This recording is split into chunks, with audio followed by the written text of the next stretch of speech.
What's up, America? This is your boy Cool, tribe member dude. Just bringing a lot of this video making for I guess Naruto as an avid fan. I just wanted to put my 2 cents out there before everything got to end. Since so many other predictions might have been damn near right, I think it's time for me to get one. I'm sorry about the camera, but I apologize. But I don't apologize. I got one motto, and that one motto is the motto only. That is shit. I don't know it yet, so when I figure that out, I get a better camera. But you know, show Naruto, epic show. A lot of life values, a lot of life teachings. Some people is actually taking the show to the extreme. Holds a lot of ideologies that I hold to my genealogies and my tree that I create. That helps me create my Nendo. Now, first and foremost, who will win a fight out of Sasuke and Naruto? In my present opinion, fully extended, fully battled. Don't know what side of the actual Nine Tails he has. Because Dad had the black side, and then he had the white side. So it's like you yin and you yanging, and you split it in half. It's like we're gonna take it, the most powerful thing, and split it in half. So what would a full Naruto be like? With a full QB? That OP power. Um, would I don't even know. That's a weird one. Just to really think about it, when I really think about it. Sorry for my pronunciation. I have the worst of all those things, so I probably won't get too many of those things called views and subscribes, but it's still alive, and the vibe will never hide because the truth is always inside. You know, um, it's a tough one, because Sasuke is, I guess, is never gonna amount to the same strength as Naruto. No, it was never gonna amount to the same strength as Sasuke. Two completely different fighters. You have one who's practically enhanced in dojutsu, so his dojutsu is gonna let him move fast. You're gonna have him, genjutsu and the shit out of Naruto has no natural Xfinity for it. His Rinnegan. Now the Fox can. I don't think he could break the Genjutsu. That they haven't showed what the actual Rinnegan Genjutsu is actually capable of. They just said Tsukiyomi. That's the end of it. Itachi has Tsukiyomi, so that's the end of the Rinnegan. I don't know, but excuse me. That's the end of the Genjutsu. So how far does the Rinnegan's Genjutsu deeply affect? That's one thing I like to get deeper in the series. Because as long as he uses Genjutsu, which is Rinnegan, and, in time travel, damn near gonna win if he doesn't hold bars and doesn't play with the fight, Another fight that I guess I want to say, Guy versus Kakashi. Now, two different types of fighters, but the same type of fighter, You have Kakashi, who has basically been a natural prodigy since way back when he was just a young baby, just a wham and thundering Chidori's. Like, how did he tap the bottle? He warming his own milk. What is wrong with the baby?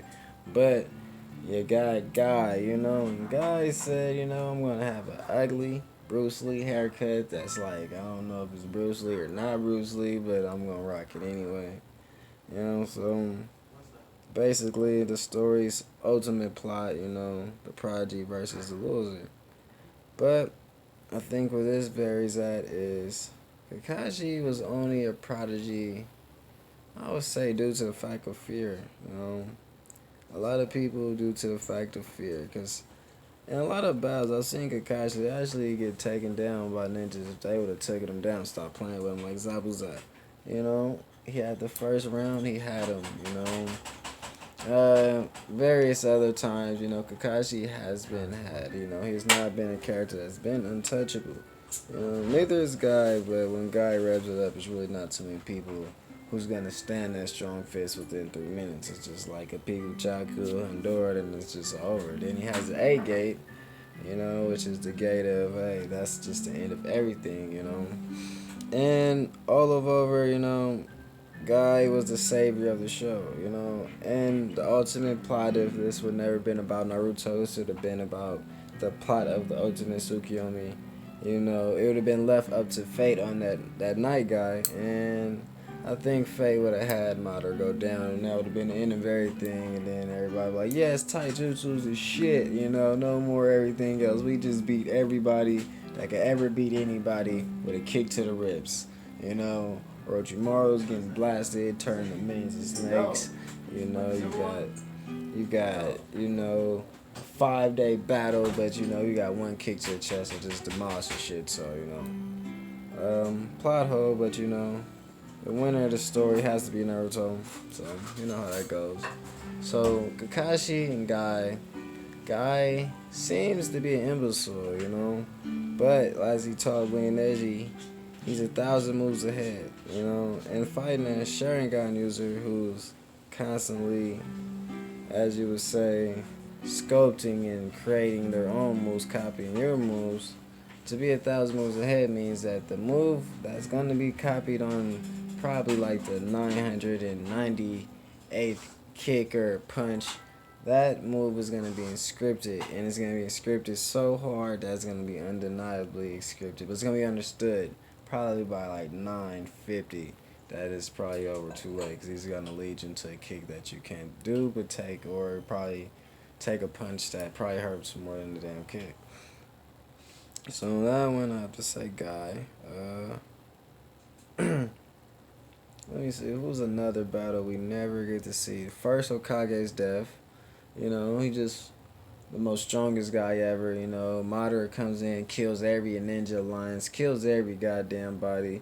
And he got Hashirama just come in. He just fights with him on pair with all his ingredients, boosts it up, basically on par with him. But how does he die? We don't know. But he died at a young age because the second Hokage is seen giving Sarutobi the title of Hokage, while Sarutobi was still admitted in his prime where he was better than anybody else on the team.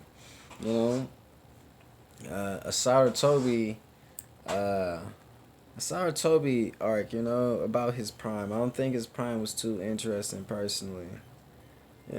Personally, I really don't, because he was evolved when all the Hokages was evolved. He was the only one who lived forever. So I think he lived in the most truest time of peace at that day and age, because the only Hokage who basically felt like, hey, I didn't really do shit. I got a little old, and basically I got here, I died, and I came back to life, and I'm still hella old. So all you young whippersnappers get stuck by these black rods. I'm gonna save everybody, because I finally get to do my job, And I feel like that's the third Hokage. So his prime, to see if he was really the goddess Shinobi, the strongest of all the Hokages in his prime, So what his prime consists of, like to see him training or Hiroshima and Chobimaru, that'd be a good one. What else was a fight that I think I never got to see personally as a fan of Naruto. Was a fight I never got to see that I always truly wanted to see. A true Uzumaki battle. 10-10. I feel like she was I hope she pops up in the future, She had the one little cameo where she looked at the ninja weapon tool. She might open it and it's the ninja guy's tool, and it's like all of a sudden she unlocks this hidden Uzumaki power of sealing, and next she unseals the Sage Jutsu that nobody ever know was sealed, because I think this show's gonna break down in the raps and the shorts basically to 3 sages, First you have the Toad of Sages, which say we're gonna save the earth from the mighty tree.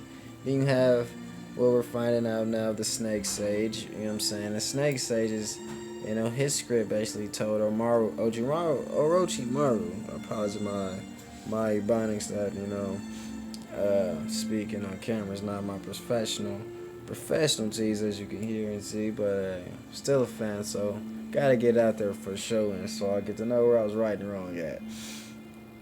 I think Orochimaru is a true Otsutsuki, because he was a child and he found the snake, and I believe he went to the land of the snakes, and that's a whole nother scroll. And he basically created, Mimitsu, wherever this little kid name is, basically from the white Zetsu. But he's a neutral kid, and he had to replay on his brain several times, basically to say, when is he not gonna fight back?